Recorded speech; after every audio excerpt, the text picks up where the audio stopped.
Mamas, Ricky here again from CTS Fitness and Performance here in Napa, California, postnatal fitness specialist, and I have a very special guest on with me again today, my pelvic floor physical therapist, which I'm really excited to dive into a few of these topics, Tami Lines. Tami, would you mind introducing yourself, giving us a bit about your background and experience in women's health? Well, thank you, Ricky. Thank you for having me. I got my start about 12 or so years ago. I can kind of trace it back to my first class I took back in 2008 when I first took the prenatal and postpartum class that was offered by Herman and Wallace. Back then it was a big deal. It was all new. And I actually hosted the class here in Napa. So I really kind of think that's when my starting point, when I was really excited about pelvic physical therapy, and from there it's just evolved and it's gotten, bigger. And I'm happy to say now we're talking about it. And thanks to personal trainers and thanks to just more awareness in the media and social media, we're really coming around to the point now we're really talking about it quite a bit. For myself personally, I've been a physical therapist for over 20 years. I got my start in orthopedics, and I've been working in the Napa community, been at the Queen for the last 18 years. So hard to believe it, but yes, I've been here that long. Like I said, I've been working in women's health and pelvic PT for the last 12 years. It's now my certification. I am a certified pelvic physical therapist, and it's now the majority of what I do. And I'm passionate about, especially about postpartum moms, which I think is just a big topic in itself. And I'm really glad to be able to share my knowledge. I'm excited. Thank you so much for joining me. What are you, if we just jump right in then, I love the combo orthopedic and pelvic floor because I'm sure the whole body is connected, right? So I'm sure you see a lot of ties between the two. What Absolutely. Are you mostly seeing in your clinic with patients? What are you treating most for, if you had to narrow So I would say the biggest group that I see are my ladies who are leaking. Right? Because that is a huge impetus for them to come in and seek treatment. And I can really say that I've really seen a shift in, like, let's say the last 5 to 8, maybe even 10 years, where it was women coming to me very reluctantly and kind of almost afraid to talk about it. And now they're coming to me and they're like, I don't want to have these symptoms. I want to be whole. I don't want to age like my parents or my mom or my grandmother. I want a different outcome for myself. And so I think that, one of the biggest groups I see are those ladies who are coming to me at various times, right? It could be postpartum where they're having problems. It could be perimenopause. It could be menopausal, and on. So that's a big group that I treat. Absolutely. The other group that I treat is pelvic pain, and that can be any number of things from an actual skin problem where they're getting irritation, to a muscle tension problem, right? And there's a whole spectrum of problems that are in that pelvic pain category. Mm-hmm. So those are kind of the two main ones. I see my ladies that are leaking, and then I see ladies that are in pain.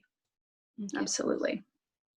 Awesome. I'm going to pull a couple different questions from either clients of mine or just from our community here locally, which is great. And some wanted to know if you should ask for a referral to see a pelvic floor PT for any non-eventful deliveries. And I would like to have my input as well. Every birth can be an eventful delivery. Exactly. No matter how picture perfect, whether or not there is any tearing or not, it's still an event on the body. Yes, yes, it's a huge event, right? Even in the most, the best outcomes, right? And I'm really glad that this question came up because, yes is the answer, right? I really want to see you, no matter, what the outcome was. If it was a difficult delivery, then certainly I really, really want to see you, because there's lots of different areas that we need to cover and make sure that you're healing right. But even the ones that, even the deliveries that go well, I think are a really, really, it's important to come in. It's important to see me, to talk about how you're doing. There's always one or two things that I can add that would be helpful for you. It could be something to do with constipation or bowel movements. It could be something to do with toileting, all these different aspects really feed into a really good outcome. So yes, definitely. Awesome. There is some, and depending on the state that you're into, I know there's different protocol. How do you go about asking for a referral? Because in an ideal world for me, you should be able to come in prior to even wanting to get pregnant or choosing to become pregnant, or even during your pregnancy. Can we see you before, by chance, fingers crossed, that delivery? Yeah. Well, that's actually the definition of wellness, right? Is we don't actually need a problem to go in and see someone and really get some good preventative care. So yes, absolutely. We have lots of established protocols, for when somebody is going to have a procedure. Like if they're having a knee replacement, you would get some exercises before you do that. And why we in the US don't have women coming in to, have, wellness checks, before they get pregnant, or, if they're, considering getting pregnant, I really don't know. But hopefully that paradigm is starting to change. I would love to see ladies before conception, just to talk to them about, optimal health and, pelvic floor exercises that they may or may not be appropriate for them. Could really kind of tailor it to them. So you definitely could ask your OB provider for that. If you are a woman who suspects that they may have some tension in your pelvic floor for whatever reason, I definitely would have that conversation with your OB so that you can definitely see me prior to getting pregnant, so we could talk about some strategies to really make this go the very best that can possibly go. Oh, absolutely ideal, yeah. Right? I think times will be changing. If anything, if you don't get a referral from your OB, there's private practices that you can pay. Okay. Absolutely. Rather than processing through an insurance, you can pay out of pocket to see one. Yeah, and there's general practitioners as well, right? So we have some really good practitioners in Napa, and I would say, in all parts of the country, who are very progressive in their views about this. And, if you went to them with a very, very thoughtful argument as to why you should be seen by a physical therapist, I think that they would definitely give you a referral to see one ahead of time. Absolutely. Cool. Yeah. Let's talk about how a pelvic floor diagnosis, say incontinence, leaking, pelvic organ prolapse, pelvic pain, what have you, affects women emotionally, and how might that affect their quality of life later on? Oh, definitely. Because it can be very, very emotional. It was for me. Oh, absolutely. Absolutely. There's no question in my mind that this has a very deep emotional effect. And I think it's really, really important to, acknowledge that, and to really, allow women to get the resources that they need so that they can start to feel whole again, so they can start to go on that healing journey, no matter what has transpired. We all come into pregnancy with different expectations and different thoughts about, how things should go. Sometimes that doesn't happen the way we think it's going to go. And, it's a big adjustment, and never mind just having a baby and how much of an adjustment that is. Right. Mm-hmm. So, I think that there is a real need to support women, emotionally, psychologically, and also to give them the tools and the resources that they need to really, to feel good about themselves again, right? Because at its heart and soul, I really think it's a loss of confidence, right? We don't feel like we can return to exercise because we're leaking. We don't feel like we can, we're restricted to do things because we have urgency issues and we're always running to the toilet. Mm-hmm. We may feel like we can't participate in things because of these problems, and it becomes very limiting. Mm-hmm. And so I think some women are still getting the advice to not lift any more than 10 pounds after having a baby, or if they mm-hmm. have pelvic organ prolapse, kiss your exercise goodbye. And that can be absolutely devastating for some women, especially if they live very active lifestyles. It's just not realistic. It's not at all. Have you ever lifted a car seat?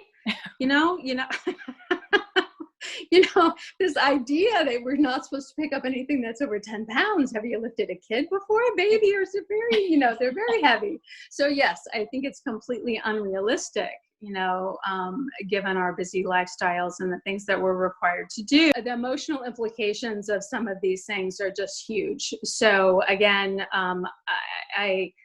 I think it's really important to have the conversation with, whatever doctor you feel comfortable with. Really look for those resources because things are treatable, right? Things we can figure things out. They're figure outable, right? So, we need to just really look at the problem solving elements of this, so that we can really be there for women, because frankly, we're busy. We've got things to do, and we need those resources, definitely. Be open to the dialogue, be open to having the conversation. Absolutely. Reach out to someone like you or I that are open to talking about things like this. Just about anything. There's no TMI, of course. No. And I've heard it all at this point. So, and that's a big deal. Right. We need to be having these conversations. Definitely. I love that. So fitness has changed in the last decade, especially, I would say. More and more women are wanting to get into high impact activity. CrossFit wasn't a thing. Like my mom and grandma weren't doing CrossFit when they were having kids. And here women are wanting to just jump right back into physical exercise. Maybe they are feeling really good. They aren't experiencing any symptoms, but how might their choices, decisions, process early on in postpartum affect later on in their life?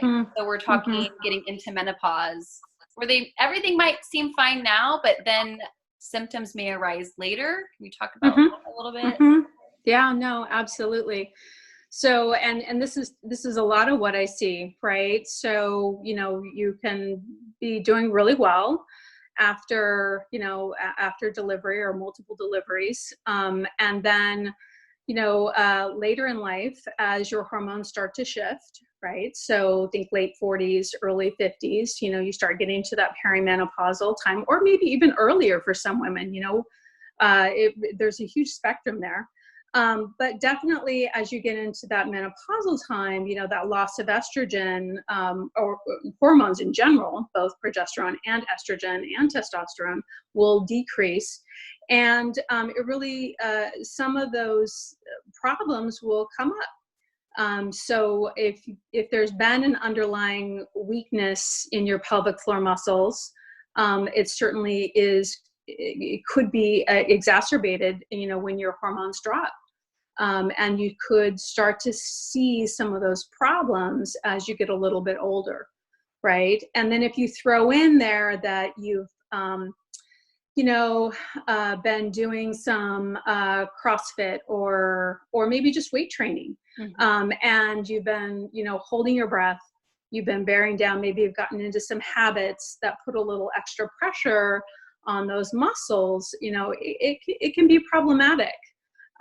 So again, we want to look at our ladies holistically, right? I personally, as a therapist and as a practitioner, I never tell ladies that they can't do something. Okay. I may suggest that they hold off a little bit, or that maybe we work through some of these issues. We definitely work through those issues. But I always keep it in mind that I want them to be active. I want them to go out and start running. I want you to be strong and to do your CrossFit or your weight training. But we need to look at this in terms of a realistic timeline to where we can get you there in with the best possible outcome. Awesome. Right. So it may mean gradually increasing things postpartum, so that you're not in pain and you're doing things really well and you're not holding your breath or doing some other things like that are problematic. But I always look at that in the long term, that I really want them to be as active as possible, because ultimately that's what keeps us healthy. That's what keeps us our mental health, right? And that's really what I'm looking at long term. I love that. That's great. Some may think the women who are experiencing some leaking, some incontinence, there's variations of incontinence, may think their only resolution is surgery. Is that true?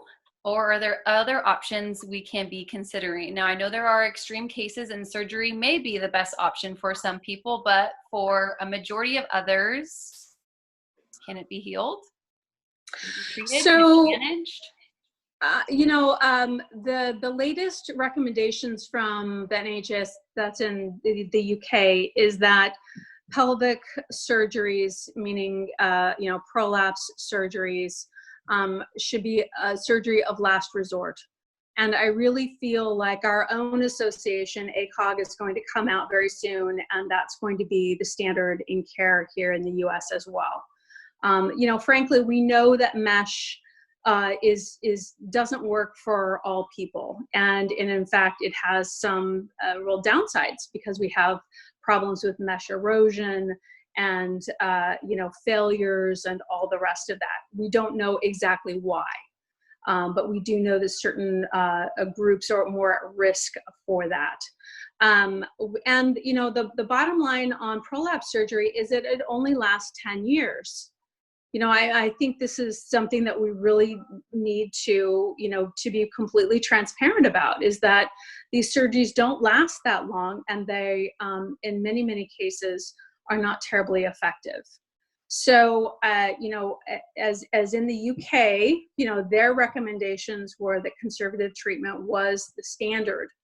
That's your go-to. And conservative treatment is pelvic physical therapy. Because if we can get people behaviorally to be changing some of the things that they're doing, to get those muscles strong, to really start shifting things in the right direction, then we can really change outcomes without having to go down that surgical path. So I really feel like that's the direction that things are moving slowly in this country. And hopefully we'll get there, because there's a lot of things that we can do conservatively to make, everyday living so much better. And those really need to be exhausted first, in my opinion. Why no one ever talks about, at least not with me, I had an emergency C-section with my first, and no one talked to me about scar massage. How important is it to get in there, work that scar tissue? Because it wasn't until probably 3 years after my first that I started working my scar, but I had zero clue after I had my baby. So how important is it to massage your scar after a C-section, or really any abdominal surgery? Yeah, that's a really good question. you know, and I can say, because I had an emergency C-section as well, nobody ever told me. But the fact of the matter is that, you know, this is a scar that is right, you know, above the pubic bone, right?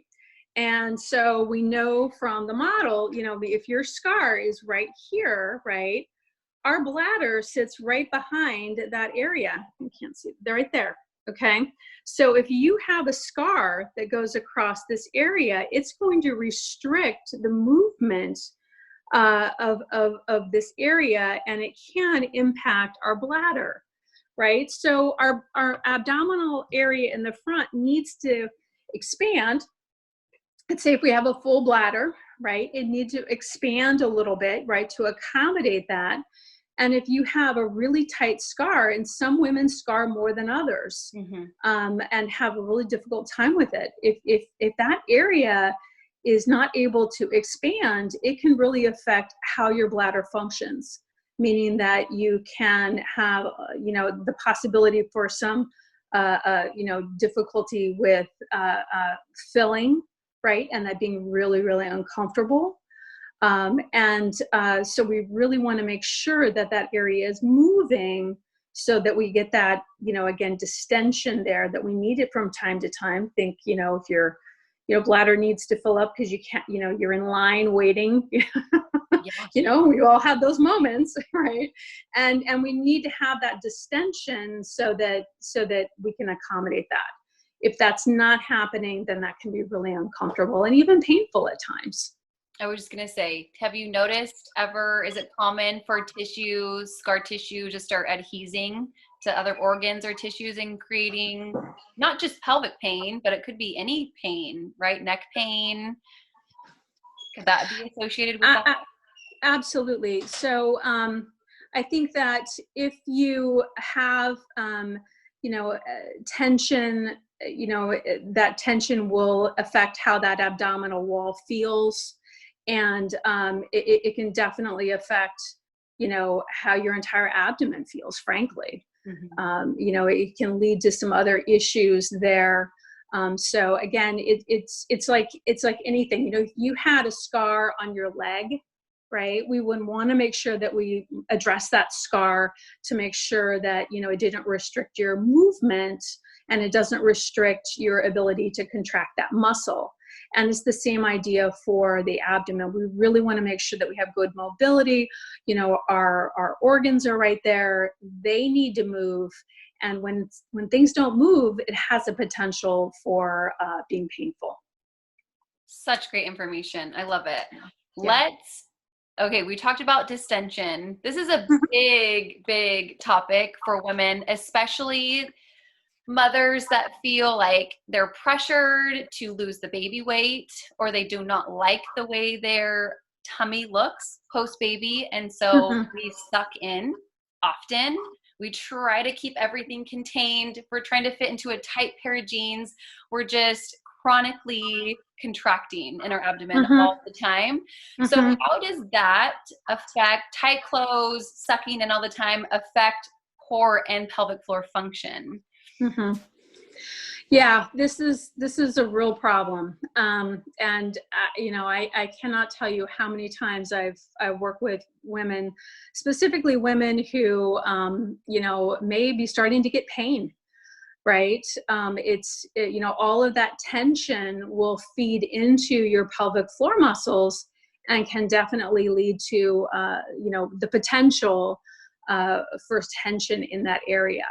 And a lot of times I'll start with belly work, you know, just really trying to get some movement there because they've been clenching so much down in that region, right? And, you know, like, and I know we've personally talked about this as well, you know, our pelvic floor has to do lots of different things, right? And we run into problems when we consistently ask our body to do one thing, right? So if you're consistently asking your body to be in this tight, clenched, you know, sucking it in kind of mode, the problem is going to be that you're going to get an adaptive response that favors that tense positioning, right? And you're going to have some problems down that road. Just and you know, because we need to be able to relax. We need to be able to relax to pee, right? We need to be able to relax to poop, right? So it's important for us to be able to do both, right? We need to be able to pull our muscles in when we feel like we need some good posture. But then we also need to be able to relax and relax sufficiently to really allow us to have a good urination, you know, to pee well, and to have a good bowel movement. So again, I think we get into problems when we start kind of getting into a mindset that it has to be all or nothing, right? We have to allow our muscles to relax as well. Excellent. I see that a lot in my clients. Breathing into their bellies. It can be so challenging to just let your belly go. Yes. When we've been ingrained for so long to think, keep everything high and tight, don't let it go. So that can be very challenging for some women. I get it. No, absolutely. I absolutely agree. You know, one of the things that I work on with my clients is really understanding how can we get into a posture that really feels comfortable to us, right? How do we get out of the mindset that everything has to be so tight all the time? You know, how can we be a little bit more accepting of you know, an in-between state that we can then kind of relax into, right?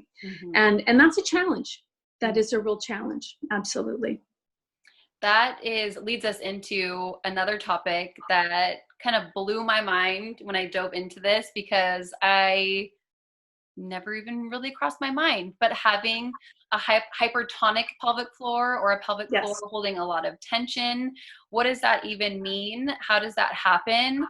We have muscles in our pelvic floor that act like any other muscle in our body, and it needs that full range of motion. So we can have too much tension in our pelvic floor, and that can create issues. So let's talk about why doing a million different Kegels every day may not help our situation. No.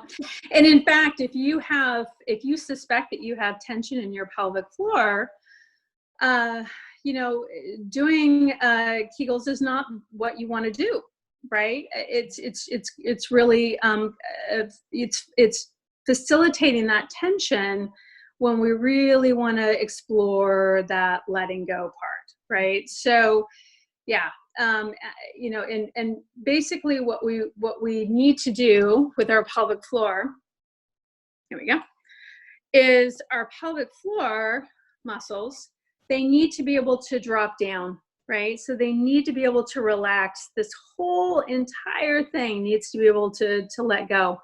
You know, and if they're not able to let go, you'll notice that we have these muscles that surround our openings, right?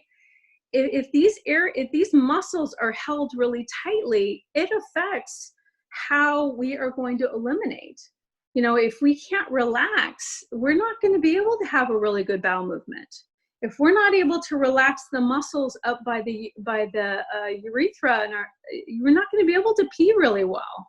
So, and that also affects our ability to have sex, right? If we cannot relax these muscles and open up well, penetrative vaginal penetration can be very, very uncomfortable. So, you know, it's really, really important to be able to relax this area. I think it's something that is not talked about enough, with all the emphasis on, you know, tightening that we have and pulling everything in that we have in our society. And it's really important to really understand that the pelvic floor has to do both things, and both things well. Okay. And if it's biased in one direction or the other, then that's really where we start to have problems. Absolutely.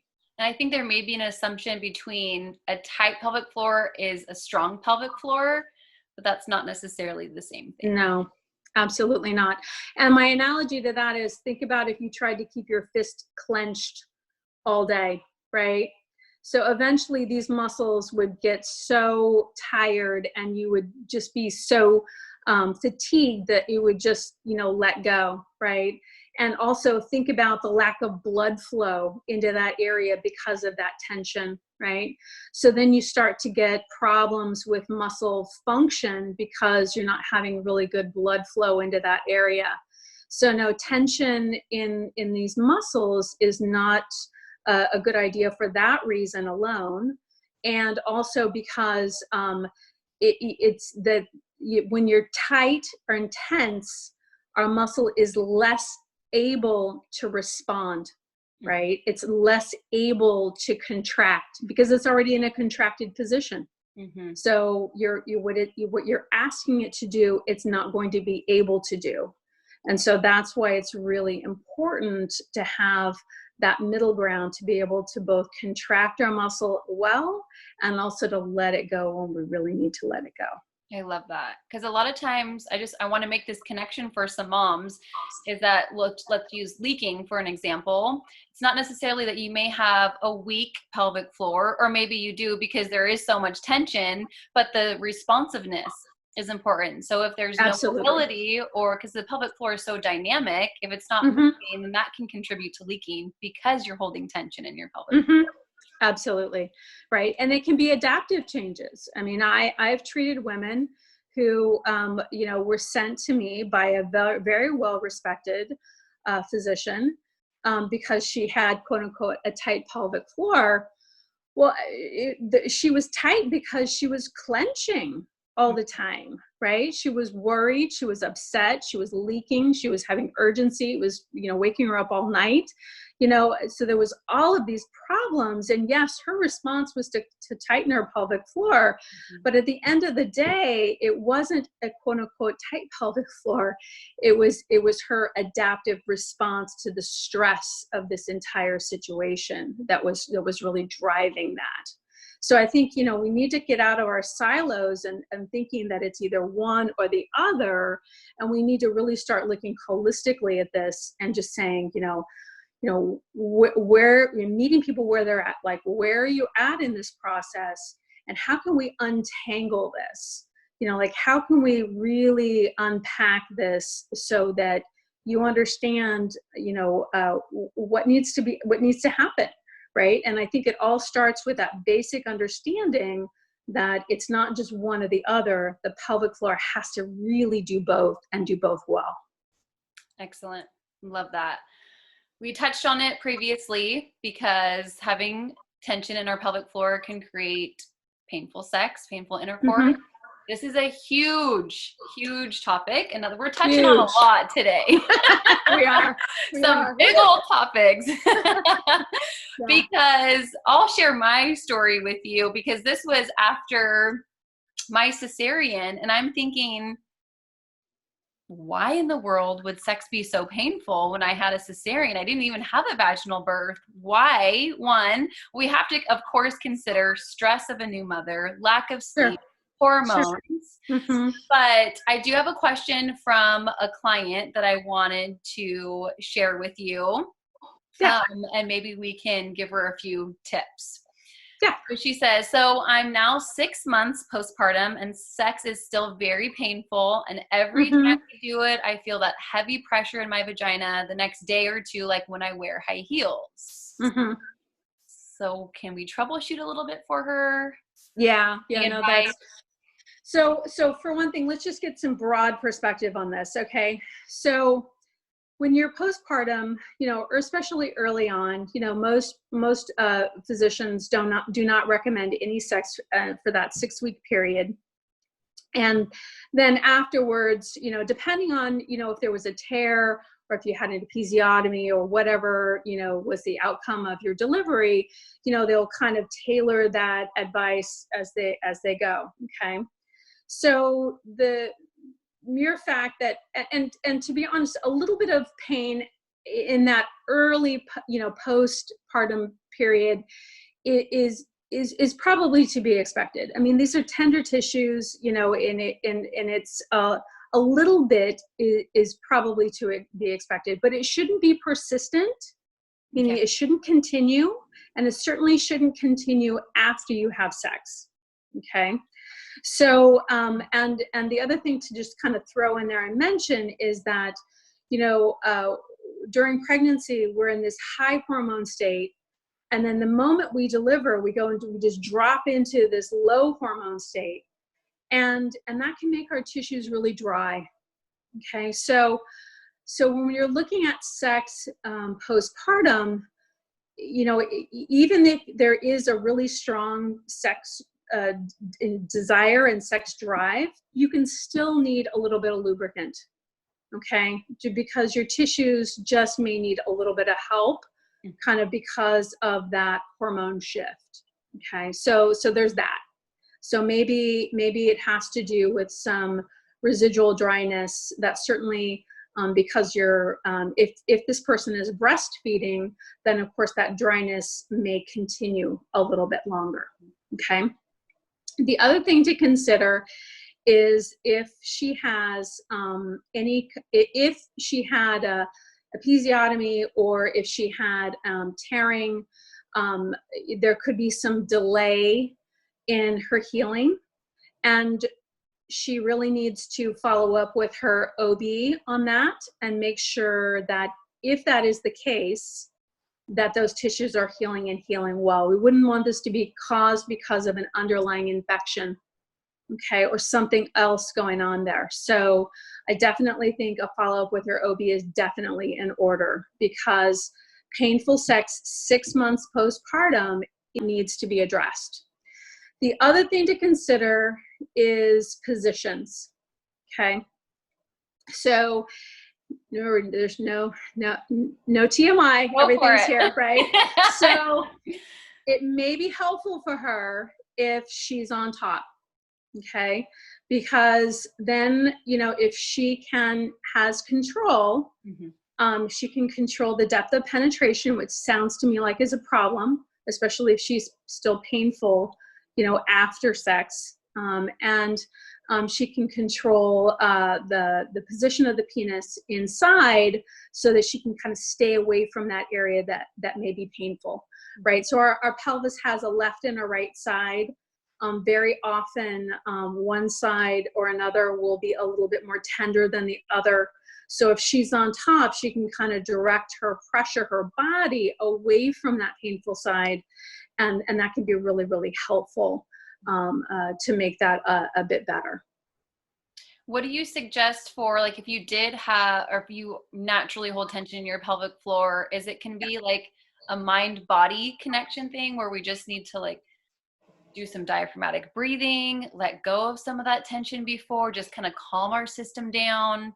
Oh, We get absolutely. excited and ramp up, and if we get nervous, then we can be still holding a lot of tension while we're trying to have intercourse, and that could be creating pain as well. Yeah, absolutely. I couldn't agree more. So, belly breathing or diaphragmatic breathing is really, really helpful to relax the pelvic floor muscles. And it's really important to make that a part of foreplay, to really make that a part of what you do before penetration, so that, and at penetration, to really breathe into that, to open up those tissues.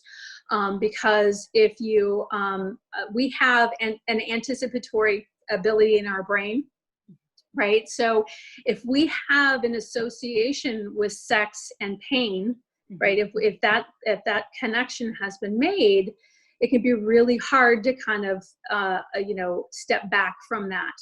It's hard to, our brain is wired to keep us safe, right? And it doesn't like pain. So it's hard for us to kind of back away from that. So belly breathing, the nice thing about belly breathing is that it is calming for our nervous system. It can help us to really get to that place where we're able to open up and accept, and it can be very, very effective. The other thing I will mention is that really making sure that you're comfortable. Let's take the missionary position, for instance. You may need pillows underneath your thighs to support yourself, to really make sure that you are comfortable. If that, if you have any tension in that inner thigh area, then you're not going to be able to relax. And so sometimes some props, some pillows, some pillow positioning underneath the thighs can really be helpful, so that that is much more comfortable, if that's a position that still works for you. Mm-hmm. Absolutely. Excellent tips. Yeah. And I do want to acknowledge the women that have had trauma to that area.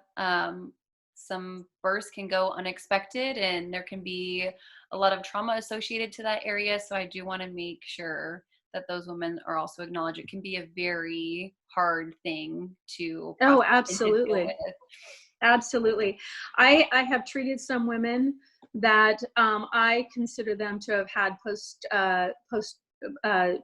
stress PTSD is what I'm trying to say. Just because they've really had a difficult delivery. And I always encourage them to not only seek out my services so I can, work with them on, really helping them down that healing journey, to really be able to kind of put into place an acceptance of how their body is, but then also to really seek out some counseling as well, so that you can really, and a lot of times with their partner, so that they can really understand how to fully heal from this and move forward, because it is a big deal and it does happen. Mm-hmm. Awesome. Shall we talk about hemorrhoids next? Sure. Because this is super common too, and it's very uncomfortable. Yes. And I'm sure some women want to know, is this how I'm going to feel forever? Because wowzers, you can have hemorrhoids while you're pregnant, after you have baby. So how are there I want to do some like takeaways. Are there some toileting recommendations you have for us? Squatty potty? Yeah, absolutely. So yeah, hemorrhoids, Awful. Yes, definitely. And to be quite honest, if they're an internal hemorrhoid, there's really not a lot of good treatment. So, and sometimes that treatment is extremely painful, right? I haven't seen a lot of good ones. So I think, again, this really sides on the behavioral aspect of this. We really need to take a look at what can we do to really prevent them from happening and really get into some good toileting habits. So yeah, absolutely. The biggest driver of hemorrhoids, after pregnancy, is usually a continuation with straining or pushing, right? If you've had, if you've had any kind of episiotomy or a tear, a lot of times you will get a very well-deserved pain medication, right? That will immediately cause you to be constipated, right? So it's really this fine line that we walk. We want you to be comfortable, as you're healing, but at the same time, we want to make sure that we address those constipation issues, and really make sure that it doesn't linger, right? So that you can really feel good. So some things that I really like to have as takeaways. Positioning for toileting is extremely important. Okay, so just like peeing, you need to not hover over the toilet. Usually we don't do this when we're having a bowel movement, but definitely some women do this for peeing. You need to actually sit on the toilet. Okay, so that's number one, right? You have to sit. If it bothers you, especially on public toilets, I really recommend that people get a bunch of these paper covers, put them in your purse so you always have them, always with you, all the time. And then always have some, like an aerosol or something that you can associate with smelling and feeling good, right? So if you go into that public toilet and it stinks, get out that spray and start spraying it so that you can feel a little bit more comfortable in that space. Okay, so really do everything in your power to really control that environment as much as you possibly can. So that's number one. Okay, being able to sit. Number 2 is really making sure that your positioning is good so that you can relax those muscles. We've talked about this earlier in our talk, but really being able to relax those muscles as much as possible, right? And that can include, especially when we're talking about bowel movements, having our legs apart, right? So this is no time to be ladylike. It's time to open up those legs. Mm-hmm. And that can be as simple as moving your clothing down a little bit more, right? So that you can open up your thighs a little bit more so we can really position ourselves forward, okay? So what we're going to do is we're going to go ahead and knees apart. We're going to lean forward, okay, with a straight spine. Okay, I know it's a little hard to see, but I want your bum to be sticking out a little bit, okay? And what we need to have is that the knees are a little bit higher than your hips, okay? So here's a trick. I want you to take a toilet. This is the cheap squatty potty, okay? So what you want to do is you want to take your roll of toilet paper, and these are gold these days, so maybe put it in a baggie or something, right? Right. And what you want to do with this is you're going to put this underneath your foot, okay? So that way your knees are higher than your hips, okay? So you're creating your own little squatty potty at home. This is to try it out and see if it's helpful for you, okay? And then what you're going to do is in that position, you're going to lean forward like I showed you earlier with your thighs, your forearms on your thighs. So you're going to be sitting forward, okay? In that position, that's what we call an optimal angle of elimination, okay? And that is basically going to help you to be able to have a better bowel movement. And then in that position, I want you to do that diaphragmatic breathing like we talked about earlier, which is really just kind of inhaling into the belly button area and then letting it go. Okay, so let's just do a little bit of diaphragmatic breathing as well. So what I'm going to have you do, there we go, is one hand is going to be on your belly. The other hand is on your chest, okay? And what you want to do is with that inhale breath, inhale through your nose, flaring your nose a little bit, and really expanding down at that bottom hand, down at your belly. And then as you exhale, I want you to watch my lips. We're just going to purse our lips a little bit so that you let that air come out slowly, okay? Deep inhale, breath, 4-second inhale at the belly button, holding at that top end just briefly, and then a nice long exhale and letting the air come out, okay? Not only is diaphragmatic breathing really helpful for stress and anxiety, but we're also going to put that into practice for toileting, right? So for urination and bowel movements, really key, right? Because we need to stay away from the straining, and we need to really work on that good toileting so that we can have good bowel movements without having to push, okay? So that's kind of the mechanics of things. In addition to that, really watch your water intake. If you're breastfeeding mom, you probably are getting plenty of water, but just to, the absolute definitive thing to look for is look at your urine. If it's a light color, you're right on. If it's on the darker side, you probably need to drink a little bit more water, okay? The other thing to consider is stool consistency, okay? Make sure you get lots of veggies, lots of fiber. Mm-hmm. My go-to for fiber is this. This is an easy one, okay? Trader Joe's, it's $2.50. It's organic, it's ground. It's a tablespoon a day. Start off with that. Put it over your cereal, put it in your smoothie, mix it into your yogurt. It helps to coat your stool. It will help you immensely with bowel movements because we need to make oatmeal. Absolutely, every day, right? If you tend to be a little bit on the loose side, it'll bulk you up a little bit, make that bowel movement even better.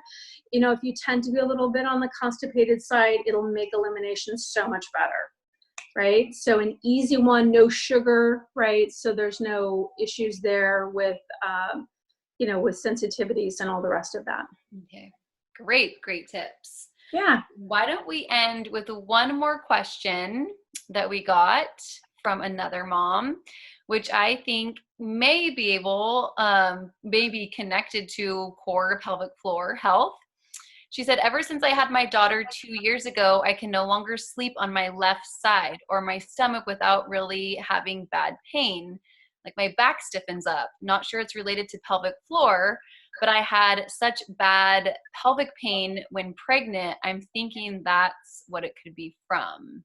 Mm-hmm. Yeah, lingering pelvic girdle pain, right? And it's something that she definitely needs to get checked out, because that's not normal, right? We don't want that to continue, and really you should be able to, sleep in all different types of positions without it being painful.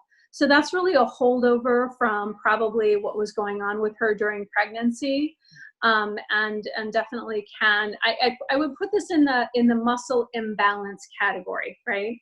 So, if she has a weak abdominal wall, her back isn't going to feel supported, right? And that can lead to the things that she's just the stiffness, the tension, the pain, that kind of thing, right? If she had some lingering hip pain, right, or maybe some weakness in the hip, then her pelvic floor could be trying to, make up for that by she could be tightening her pelvic floor a little bit more and creating, some tension in there that could then again being kind of feeding into that pelvic girdle pain. So again, I think it's really important to reach out to realize that that's not normal. And to get a referral to someone that can help to kind of unpack some of this, so we can start problem solving through that, because that's not something that I would wish for her. I'd wish for her to be able to sleep however she wants, right? And we just need to work on that a bit and see where the driver is in that particular case. Absolutely. And with all of this, I always like to tell my mamas, you're not broken. You don't Absolutely. need to be fixed. You just may need a little extra TLC. Right. We all could, right? Yeah. Show us some love. Yeah, definitely. Yeah, self-care. It's the big piece, right? I always tell my moms, look, you need to put on your oxygen mask first, right? We know that, but it's hard sometimes. So be kind to yourself, really look for those opportunities for self-care. You have to be whole yourself to bring your best self to parenting, right? And parenting is a big job. So, definitely look for those self-care opportunities.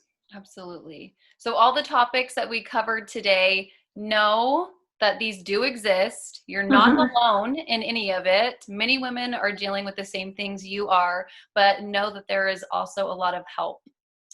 Definitely. Yeah.